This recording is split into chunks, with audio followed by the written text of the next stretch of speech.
지난 화요일이 무슨 날인지 아십니까? 네. 제가 미처 그거는 몰랐습니다. 네.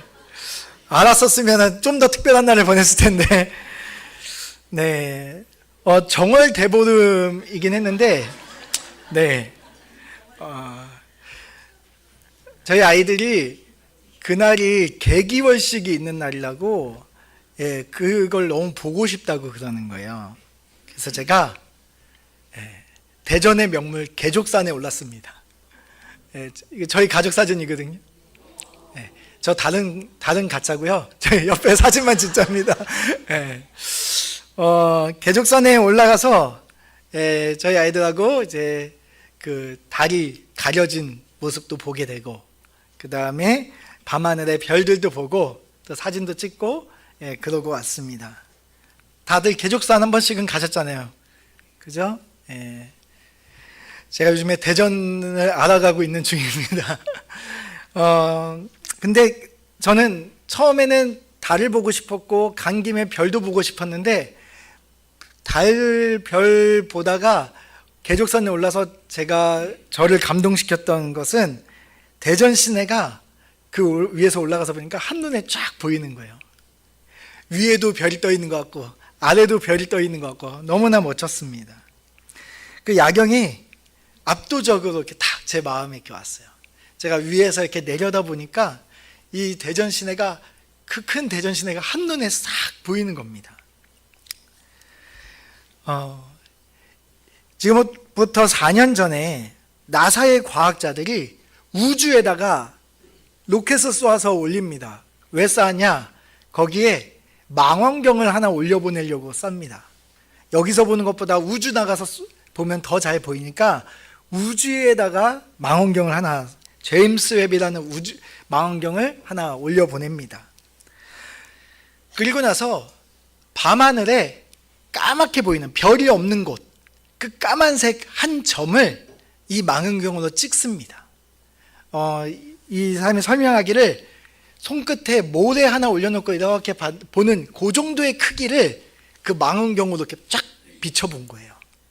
모래 하나 크기만한 곳을 이렇게 쭉 망원경으로 촬영했더니 그 아무것도 없다고 생각되는 그 칠흑 같은 어둠 속에 무엇이 있었을까요? 아름다운 우주가 또 그 안에 있었습니다. 수천 개의 은하가 그 작은 점 안에 보여 있었습니다. 이 은하 개수가 수천 개예요. 은하 하나에 별이 수천억 개가 있습니다. 그럼 저기 있는 별은 총 몇 개죠? 계산하시는 분들이 계시네요. 저는 포기해야 되겠다고 계산 안 했는데. 네. 우리 눈에 아무것도 없다고 믿었던 그 칠흑 같은 어둠 속에 우리가 미처 다 셀 수도 없을 만큼의 어마어마한 양의 그 별과 거대한 우주가 숨어 있었습니다. 이런 사진을 볼 때마다 정말 나라는 존재가 얼마나 작은 존재인지를 느끼게 됩니다. 우주의 먼지만도 못한 이런 얘기 우리가 많이 하는데, 우리 사실 우주의 먼지라고 하기에는 우리는 너무나 작습니다. 저기 은하계 하나가 먼지 같잖아요. 근데 우리라는 작은 존재가 그 먼지보다도 훨씬 작은 존재이겠죠. 그러니까 먼지라는 표현은 우리한테 과분한 표현인 것 같기도 합니다. 이런 거 볼 때마다. 이 거대한 우주를 보면 나라는 존재가 하염없이 작게 느껴집니다. 제가 개족산에 올라가서 보니까 거기에 지나가는 차들이 점처럼 보입니다. 그 차 중에 어떤 거는 외제차도 있었을 거고, 어떤 차는 경차도 있었을 거고, 그렇지만 그 위에서 보면 별 차이가 안 느껴집니다. 아니, 아예 안 보입니다. 하나님이 우리 인간 세상을 내려다볼 때 그렇게 보이지 않겠습니까? 그렇게 볼 때 온 우주, 이 거대한 우주를 창조하신 하나님이 또한 우리가 볼 때 얼마나 크고 위대하신 분인지를 우리가 감히 상상할 수도 없다는 느낌이 듭니다. 그런데 신기한 건 우리는 그 거대하고 크신 하나님을 나라는 작은 생각 안에 가두어서 꾹꾹 담으려는 때가 많이 있습니다. 내 경험 안에 들어오셔야 되고, 내 계획 안에 하나님이 들어오셔야 되고, 내 지식 안에 하나님이 들어와 있어야 된다고 우리는 생각하는 거죠. 내가 합당하다고 생각하는 모든 것에 하나님이 들어와 있어야 된다고 우리가 생각할 때가 많이 있습니다. 내가 기도한 대로, 내가 계획한 대로 하나님이 이루어 주셔야 그게 가장 좋은 길이라고 우리는 생각하는 거죠. 그래서 만약에 우리 뜻대로 되지 않으면 우리 어떻게 하죠? 대뜸 하나님은 불공평하십니다. 하나님 실수하셨습니다. 우리는 그 위대하고 크신 하나님을 내 작은 생각에 가둬놓고 우리 마음대로 평가하고 우리는 하나님에 대해서 마음껏 불만을 표현할 때가 많이 있습니다. 우리 지난주에 말씀 마지막에 보면은 새 포도주는 새 부대에 넣으라는 말씀을 우리가 함께 보았습니다. 지금 이 마가복음을 통해서 우리가 듣고 있는 하나님 나라 복음이라는 것은 결코 우리 안에 담을 수 있는 작은 것이 아닙니다. 그래서 우리가 그 크신 하나님 나라 복음을 담기 위해서는 내가 새로운 존재로 완전히 거듭나야 된다라고 말씀하고 있습니다. 결국 낡은 가죽 부대의 삶에 머물러 있는 사람에게 예수님이 가지고 오신 하나님 나라 복음이 들어오면 어떻게 돼요? 결국에 터져버린다고 이야기를 합니다. 그래서 지금 예수님이 가져오신 그 하나님 나라 복음이라는 거대한 그 이야기가 이 땅에 침투하자 그것을 듣던 사람들 중에 하나 둘 낡은 가죽 부대가 터지고 있습니다. 자, 먼저 우리 1번 타자로 터진 존재들이 있습니다. 저 터진 건 아닌데 이렇게 보면 그런 것처럼 보여요. 뭐냐면 회당에서부터 예수님 졸졸졸 쫓아다니던 존재들이 있었습니다. 누구였죠? 네, 우리 서기관이 있었잖아요. 서기관. 서기관들은 먼저 예수님을 온전히 받아들이지 못하고 있었습니다. 그래서 먼저 1번으로 그들의 낡은 가죽 부대가 터졌습니다. 그러자 그들이 참지 못합니다. 그리고 나서 그들은 바리새인들과 손을 잡기 시작합니다. 바리새인이라는 자들과 서기관은 원래 이렇게 하나의 이렇게 연결된 존재들은 아닙니다. 여기 보면 바리새인의 서기관들이라는 표현을 마가가 쓰고 있는데 이 표현만 보면 바리새인 속에 서기관의 일부가 있는 것처럼 보이잖아요. 근데 원래는 이들을 같은 섞일래야 섞일 수 없는 그런 관계였습니다. 서기관들은 오늘날로 치면 신학교 교수님들 같이 회당에서 연구하고 가르치는 자들입니다. 바리새인은 누구냐면 그 당시에 수많은 사람들에게 존경받고 인정받는, 오늘날로 치면 뭐 똑같진 않지만 뭐 국회의원이라고 생각해 보시면 됩니다. 대중적인 인기를 얻던 바리새인들과 서기관들은 서로 때때로는 대척점에 있기도 하고 서로 이렇게 공통점이 그렇게 많지는 않았습니다. 근데 예수님이라는 공동의 적이 생기자 이들이 힘을 합칩니다. 그래서 마가는 바리새인의 서기관들이라고 하면서 이제 두 번째 낡은 가죽 부대를 소개하고 있는 겁니다. 이제 바리새인들과 서기관들이 하나 되어서 예수님과 제자들을 졸졸졸 쫓아다니면서 흠잡을 것 없나 하고 쫓아다니고 있는 겁니다.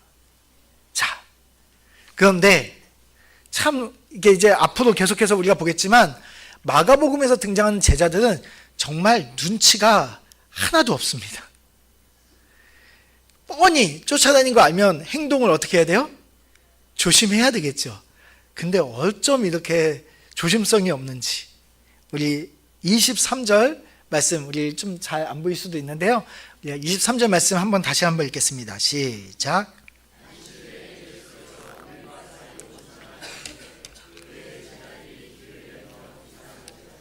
네. 예수님과 제자들이 함께 밀밭 사이로 걸어가십니다. 네. 이 밀밭이 우리 이제 지금 조금 있으면 이제 봄이 오니까 벌써 이제 농가들은 이제 모종 다 키워놓고 이제 날 조금만 풀리면 이제 논에 물 받고 거기에 딱 줄 맞춰서 탁탁탁 모내기 해갖고 심어 놓잖아요. 근데 이스라엘은 그렇게 농사 짓지 않습니다. 우리나라처럼 이렇게 열심히 농사 짓는 나라는 거의 없습니다. 이스라엘은 어떻게 하냐? 그냥 이삭을 땅에다가 촥 흩뿌리면 알아서 납니다.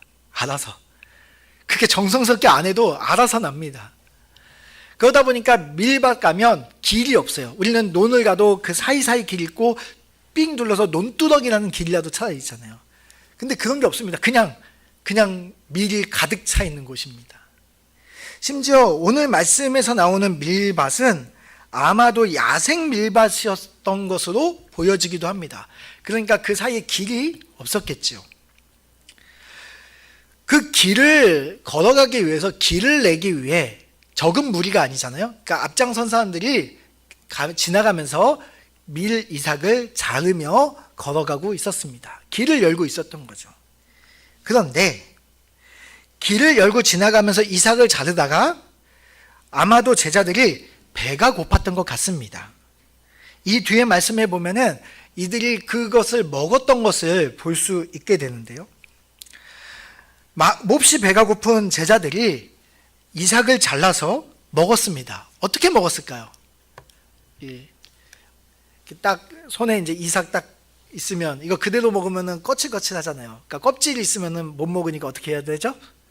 이게 저 옛날에 땅콩 이렇게 해서 많이 먹었었는데 이렇게 이삭을 쫙 비빕니다. 그러면 이 껍질과 알맹이가 이제 분리가 되죠. 그러면 이제 그 안에 있는 거 어떻게 하면 되나요? 그냥 먹을 수 없으니까 한번 불러서 껍질을 날리고 아마 탁 먹었을 겁니다. 그 모습을 지금 뒤에서 쫓아다니면서 눈에 쌍심지를 켜고 있던 서기관과 바리새인들 눈에 딱 걸린 겁니다. 그래서 그들이 그 모습 보자마자 달려와서 이렇게 이야기합니다. 바리새인들이 예수께 말하되 보시오, 저들이 어찌하여 안식일에 하지 못할 일을 하나이까. 율법을 기준으로 볼 때 그들이 잘못했다고 이야기를 하는 겁니다. 안식일에 하지 못할 일을 하고 있다고 이야기를 하는 겁니다. 자, 도대체 제자들이 뭘 잘못했을까요? 율법에서 보면은 남의 밭에 지나가다가 손으로 이삭을 따먹는 것은 도둑질이 아니라고 말을 합니다. 신명기 말씀에 보면은 하나님의 율법 안에서 굶주린 사람들, 나그네들, 고아와 과부들을 위해서 밭에 이삭 정도는 지나가면서 배를 채우기 위해서 따먹어도 된다라고 쓰여져 있습니다. 우리 하나님의 율법은 이렇습니다. 얼마나 따뜻하고 사랑이 넘칩니까? 매정하지 않습니다. 하나님이 우리에게 주신 성경의 율법을 살펴보면 그 율법의 본질을 우리가 먼저 알아야 하는데, 율법의 본질이 무엇이냐? 율법은 사람을 사랑하고 살리기 위한 법이었습니다. 율법은 결코 까칠하지 않습니다. 율법은 사람들이 더 인간답게 살기 위해서 하나님이 사람들에게 주신 사랑의 법이었던 것입니다. 근데 바리새인들이 지금 말하고 있는 율법은 하나님의 따뜻함을 느끼게 해주는 것이 아니라 아주 숨이 막히는 율법을 보여주고 있습니다. 지금 그들은 배가 고파서 먹었는데 왜 하필 안식일에 먹었냐고 지금 따지고 있는 겁니다. 자, 안식일, 도대체 안식일이 뭐길래 이렇게 문제를 일으키고 있을까요? 당시 바리새인들은 안식일을 철저히 지키기 위해서 하나님이 시키지도 않은 무려 39가지의 노동 금지 규칙을 만들었습니다. 그러니까 안식일 규칙 중에 농사와 관련된 규칙만 39개였다고요. 자, 그들의 눈에 보면 배가 고파 굶주린 자들이, 나그네들이 지나가다가 배가 고파서 이삭을 해서 생명을 유지하기 위해서 먹는 것으로 보이는 것이 아니라 그들의 눈에 볼 때, 그 39가지의 규칙에 의해서 볼 때 제자들은 이런 잘못을 한 겁니다. 먼저 이삭을 꺾었습니다. 지금 안식일에 추수를 하고 있다니. 당신들은 율법을 어긴 것입니다 라고 이야기를 하는 거예요. 또 손으로 비벼서 껍질을 깠어? 그것은 타작을 한 거나 똑같으니 당신들은 율법을 어긴 거야. 또 그 다음에 후 불었으니까 뭐예요? 키질을 한 거예요. 그러니까 율법을 어겼으니 당신들은 하나님 앞에 법을 어긴 거야 라고 아주 숨막히도록 몰고 있는 거죠. 그들이 주장하는 이 율법을 보면 하나님의 자비롭고 따뜻한 마음이 느껴지십니까? 하나님의 따뜻한 마음이 느껴져야 되는 그 율법이 바리새인들로 인하여 숨이 막히는 것으로 변질되어 버렸습니다. 안식일은 우리로 하여금 하나님을 생각하며 쉼을 경험하는 기쁨의 날이어야 하는데, 안식일은 무언가를 어기지 않기 위해서 전전긍긍하며 숨막히는 날로 변해버린 겁니다. 안식일 아침에 눈을 딱 뜨면 오늘 쉴 수 있구나. 하나님이 나에게 이런 쉼을 주셨구나. 하나님의 그 사랑 너무나 감사하다. 안 그랬으면 저 사장놈이 하루도 쉬지 않고 나를 일시켰을 텐데 하나님이 나를 보호하기 위해서 일주일에 하루를 쉬게 하셨구나. 감사하다 하고 눈을 떠야 되는데, 바리새인들 때문에 안식일에 눈을 뜨면 오늘 절대 실수하지 말아야지. 긴장감과 두려움에 숨이 탁 막히게 만들어 버린 거죠. 바리새인들의 이런 날선 비난에 예수님께서 뜻밖의 이야기를 하십니다. 바로 이스라엘이 가장 존경하는 왕인 다윗 왕의 이야기를 시작하십니다. 지금 예수님께서는 필살기 쓰고 계시는 거예요. 왜냐하면 다윗 왕은 우리나라로 치면 세종대왕이나 이순신 작품 같은 존재예요. 아무도 건드리면 안 됩니다. 이스라엘 백성들에게 가장 존경받고 존중받는 왕이 다윗 왕인데, 예수님께서 니들이 나한테 논쟁을 붙이냐? 다윗 왕을 생각해봐라. 딱 이제 예수님 필살기 쓰시는 거예요. 다윗 왕이 쫓겨다닐 때 너무 굶주린 나머지 성소에 들어가서 제사장만 먹을 수 있는 진설병을 본인도 먹고 병사들에게도 나누어 주었습니다. 그래서 그들이 생명을 유지했습니다. 그 생명을 유지함으로 말미암아 다윗 왕조가 시작될 수 있게 된 겁니다. 그러나 중요한 것은 다윗 왕은 명백히 율법을 어기고 있는 겁니다. 그런데 하나님께서는 그 어디에도 다윗 왕에 대해서 벌하거나 심판하지 않으십니다. 왜 그럴까요? 바로 율법은 사람을 위해서 주신 것이지 율법을 위해서 사람이 존재하는 게 아니기 때문에 그렇습니다.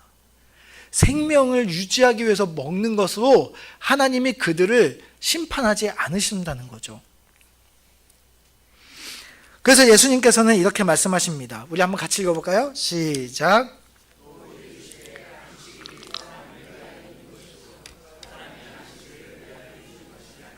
네, 이것이 율법의 본질입니다. 생명을 살리고 사랑하기 위해서, 사람을 위해서 율법이 있는 것입니다. 저희 집 막내가 이제 초등학교 입학을 했습니다. 이제 초등학교 첫 일주일을 다니고 왔어요. 첫날 이제 학교 끝나고 와서 아빠한테 이제 이야기를 하는데, 선생님이 복도에서 배꼽손하고 조심조심 걸어 다니라고 그랬다는 거예요. 네. 왜 학교에서 배꼽손하고 조심조심 걸어 다녀야 될까요? 아이들이 다치지 않게 하기 위해서죠. 아이들을 지키기 위한 사랑의 규칙이 만들어져 있는 겁니다. 그런데 만약에 학교에서 어떤 한 학생이 심장마비로 쓰러졌어요. 근데 어떤 친구가 그 친구를 살리고자 등에 업고 양호실로 막 뛰어가고 있는데, 선생님이 야, 너 일로 와, 어디가? 누가 뛰래? 너 일로 와. 반성문 써. 너 벌점이야. 만약에 이런다면 그 규칙을 만든 의미가 사라지는 거죠. 사람을 살리기 위해서는 그 규칙을 깨고 뛸 수도 있는 겁니다. 그 규칙이 왜 만들어졌는지를 먼저 생각해 보아야 되는 거죠. 지금 율법이 왜 만들어졌는지를 알아야 되는데 바리새인들은 율법을 달달달달 글자 하나 안 틀리고 다 외웠습니다.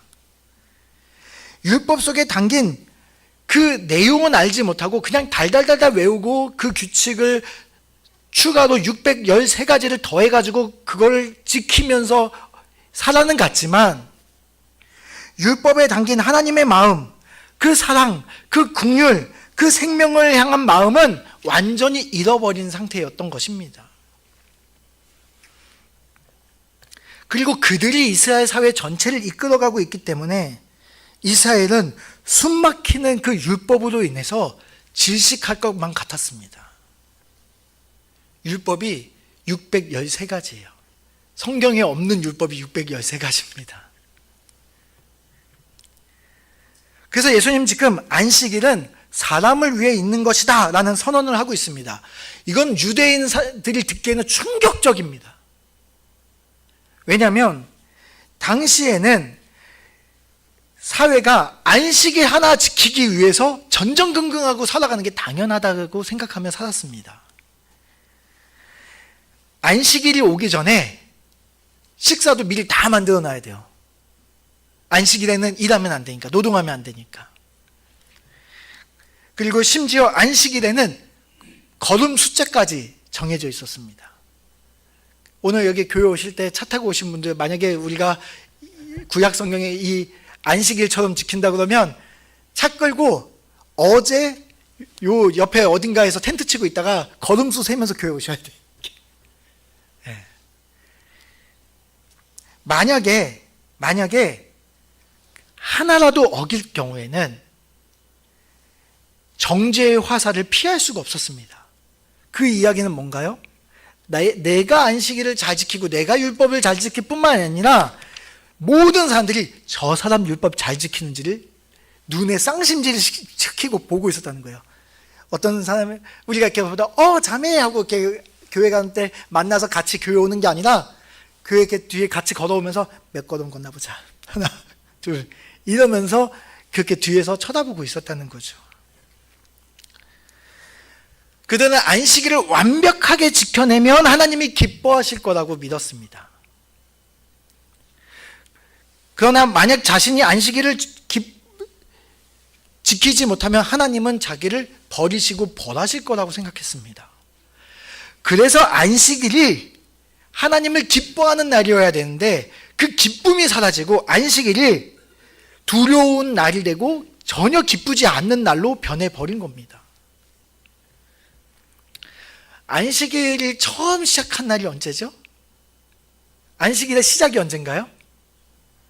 하나님이 세상을 처음 창조하셨을 때잖아요.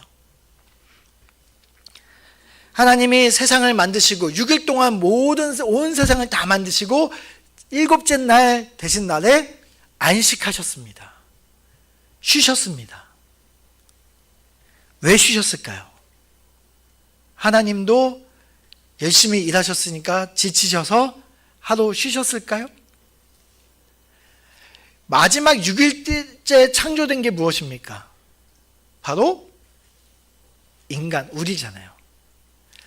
마지막에 인간이 살 수 있는 모든 걸 만드시고 마지막에 인간을 만드신 다음에 그 인간이 마지막 그 안식일에 하나님이 만드신 세상을 누릴 수 있도록 안식일을 선포하셨습니다. 그래서 안식일을 누리면서 하나님을 기뻐하는 날로 만들어 주신 겁니다. 그래서 안식일은 하나님이 나를 위해 주신 하나님의 선물입니다. 한번 넘겨주시겠어요? 그래서 안식일은 단지 그냥 쉬는 날이 아닙니다. 안식일은 우리에게 이 안식을 허락해 주신 하나님을 기뻐하고 기억하는 날입니다.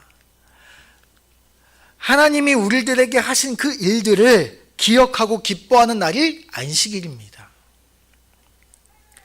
그런데 이 안식일을 지금 바리새인들과 종교 지도자들이 어떻게 만들어 버렸습니까? 이 기쁜 안식일을 어떻게 만들었어요? 1초도 긴장을 늦출 수 없는 고된 날로 만들어 버렸습니다. 하나님을 기억하고 기뻐해야 될 이 날을 하나님께 질려버리는 날로 만들어 버렸습니다.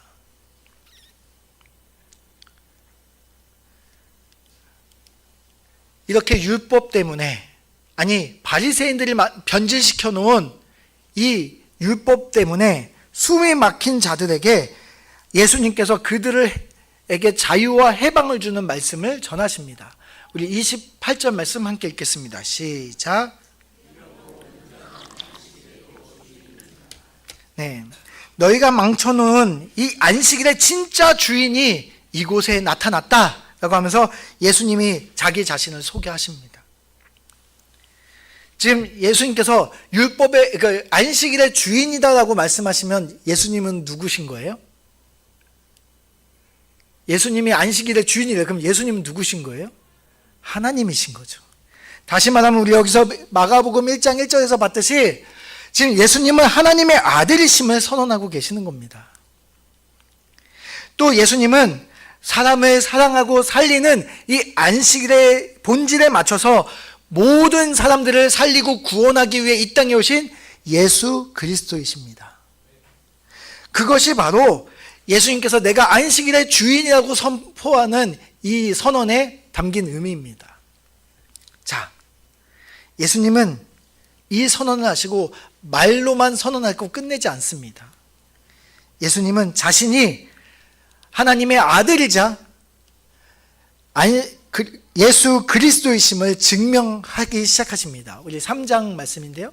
3장 1절 말씀 함께 보겠습니다. 다 같이 읽겠습니다. 시작.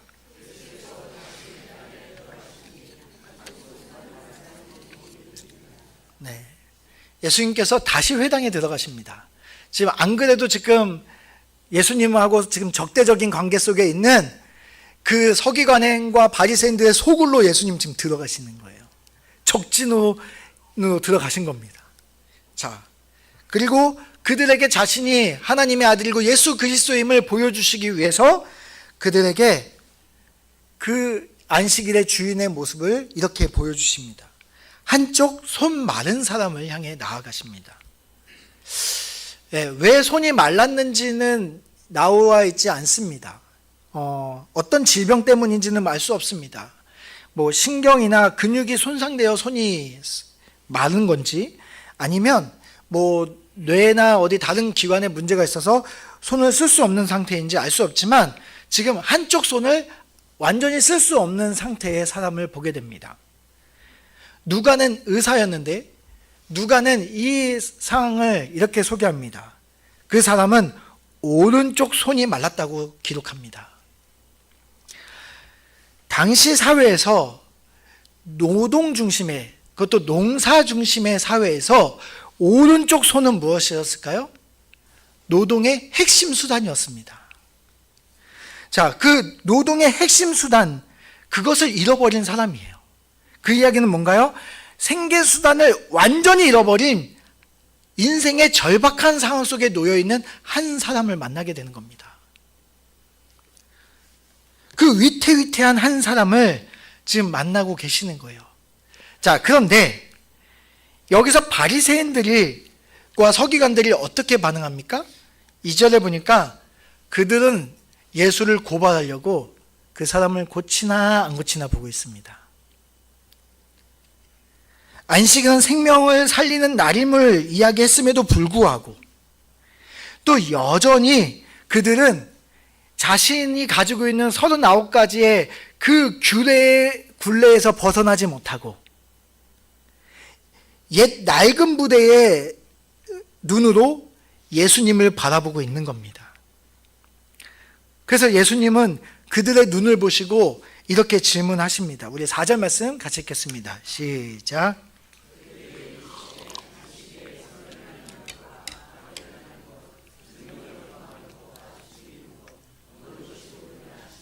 그들이 잠잠하거늘. 네, 그들이 잠잠하거늘.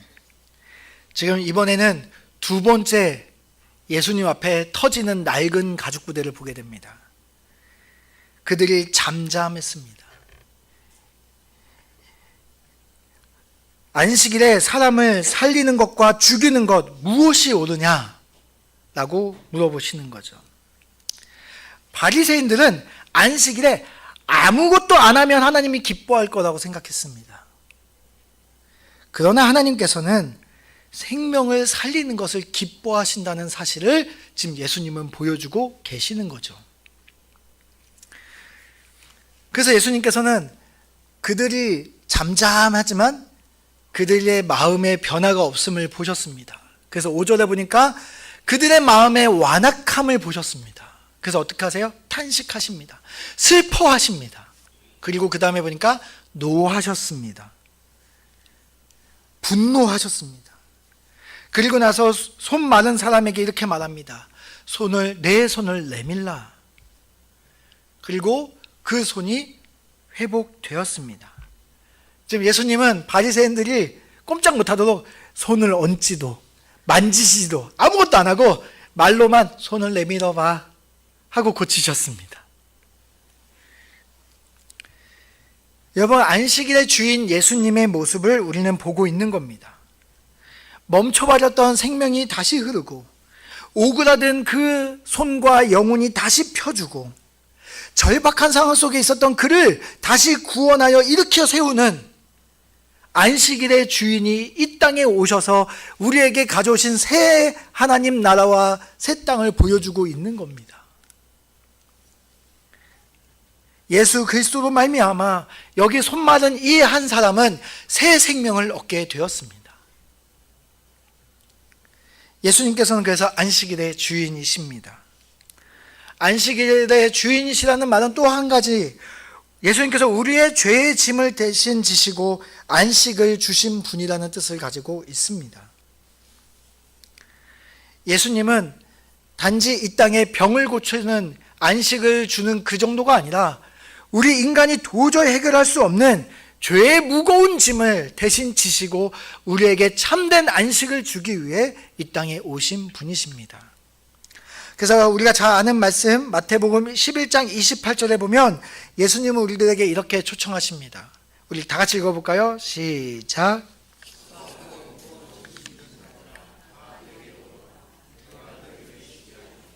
네.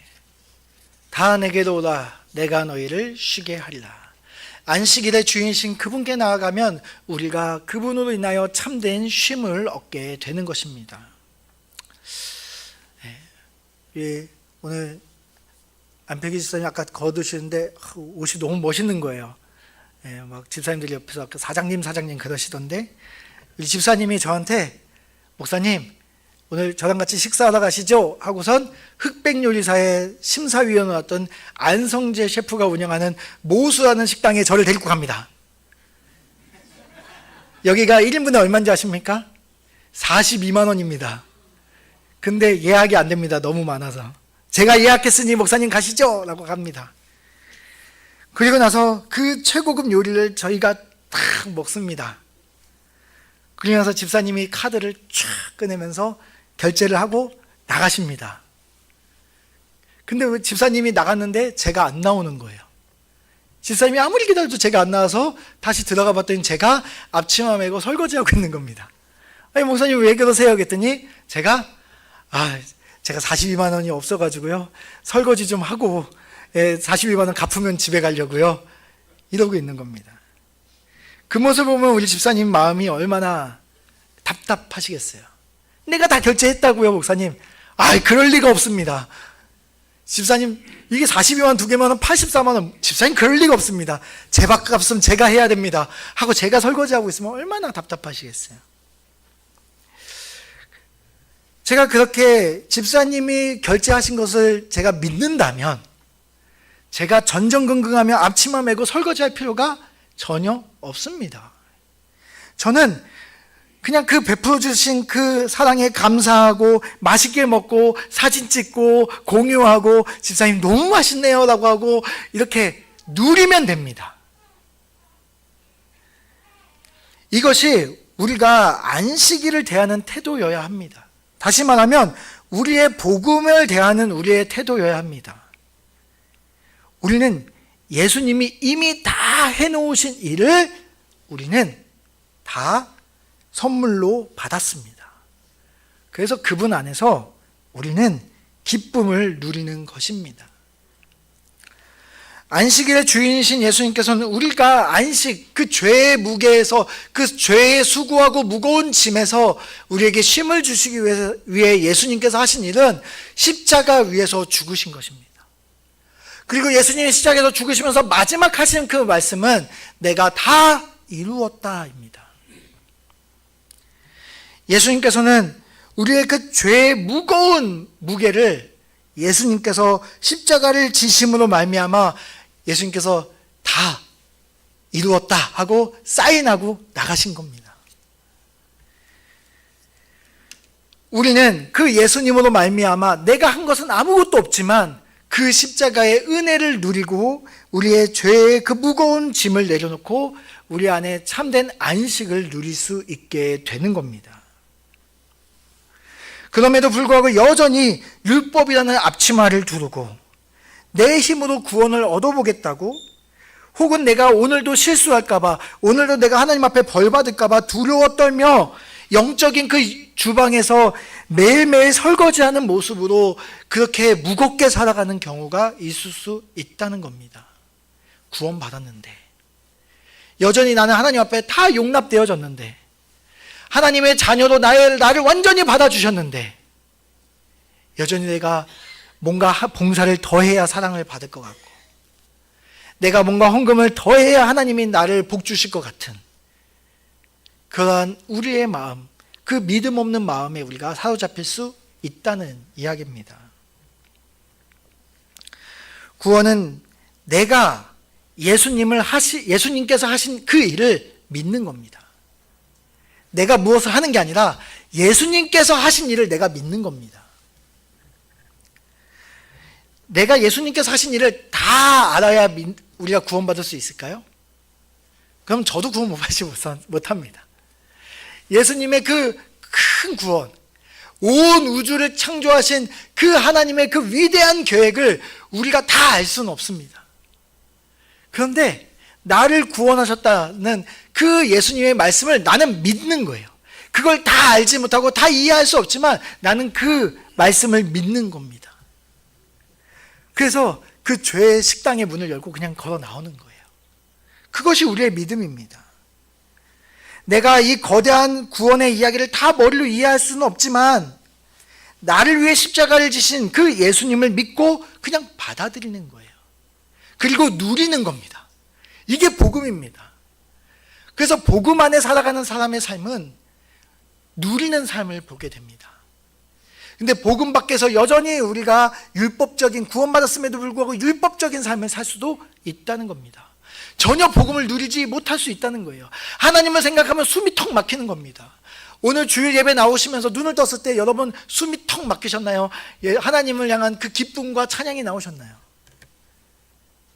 여러분이 헌금을 드릴 때 숨이 턱 막히나요? 아니면 드리는 기쁨이 있으신가요? 우리 안에 복음의 기쁨을 잃어버리면 그러면 율법적인 신앙생활을 할 수밖에 없습니다. 그럼 숨이 탁 막히는 거예요. 여러분, 기쁨을 잃어버리셨다면 복음이 주는 그 본질을 다시 회복하시기를 바랍니다. 여러분, 신앙의 성숙, 우리 성화에 대해서 우리는 잘 알고 있습니다. 내가 뭔가 성장해 가는 것이라고 이야기를 합니다. 그런데 진짜 성숙과 성화는 어떤 의미냐면 내가 뭔가 더 발전해 가는 것이 아니라 내가 얼마나 작고 연약한 존재인지를 깨닫는 것에서부터 시작됩니다. 내가 얼마나 엉망진창인지를 알면 알수록 내가 더 성숙한 삶이 됩니다. 내가 얼마나 죄의 뿌리 깊은 악질적인 죄인인지를 깨달을수록 내가 더 성숙해져 갑니다. 다시 말해 성화와 성숙은 오늘도 절대적으로 나에게 예수님이 필요하다고 고백할 때 가능합니다. 내가 예수님의 복음을 알면 알수록 그분의 은혜의 복음이 얼마나 큰지를 알아가는 것이 성숙입니다. 그래서 한쪽으로는 내가 얼마나 죄인인지를 날마다 깨닫고 또 한쪽으로는 하나님의 그 구원의 은혜가 그래서 얼마나 더 큰지를 깨달아가는 것. 그게 성숙입니다. 내가 죄인임을 깨달으면 깨달을수록 나를 구원하신 그 복음의 무게가 훨씬 더 크게 느껴지는 거예요. 나의 생각보다 크신 예수님, 내가 상상할 수도 없는 그 큰 구원의 은혜를 주신 그 예수님 앞에 나의 작은 생각을 버리고 예수님이 가져오신 그 큰 구원을 받아들이기 위해서 내가 낡은 가죽부대가 아니라 복음의 새로운 가죽부대로 우리를 만들어 주셨습니다. 그래서 우리는 그 새로운 가죽부대에 예수님의 그 큰 복음을 받아들이고 날마다 죽을 때까지 하나하나 까면서 감격하고 기뻐하며 살아가는 삶이 우리에게 주어진 삶입니다. 숨이 턱 막히는 삶이 아닌 기쁨의 삶이어야 하는 것입니다. 더 이상 율법의 앞치마를 두르고 전전긍긍하며 살아가지 아니하시기를 바랍니다. 나의 율법의 앞치마를 두르고 나를 정죄할 뿐만 아니라 사람들 뒤쫓아다니면서 한 사람 한 사람 저 사람은 무슨 죄를 짓나 열심히 쫓아다니면서 손가락질하는 자들이 아니라 내가 얼마나 죄인임을 깨닫고 그로 인해 다른 사람의 모습을 또 품어주고 사랑할 수 있는, 그래서 우리 대전교회 공동체가 나의 죄됨을 더욱더 깨달아감으로 말미암아 다른 사람의 그 연약한 부분도 품어줄 수 있는 사랑의 공동체가 되기를 바랍니다. 우리 교회의 주인은 예수 그리스도이시기 때문에, 그분이 사랑이 넘치는 분이고 긍휼이 넘치는 분이기 때문에 우리는 그분의 모습이 닮아져 있어야 합니다. 이미 우리를 위해서 모든 것을 이루신 예수님 안에서 참된 안식과 기쁨을 누리는 저희 모두가 되시기를 바랍니다.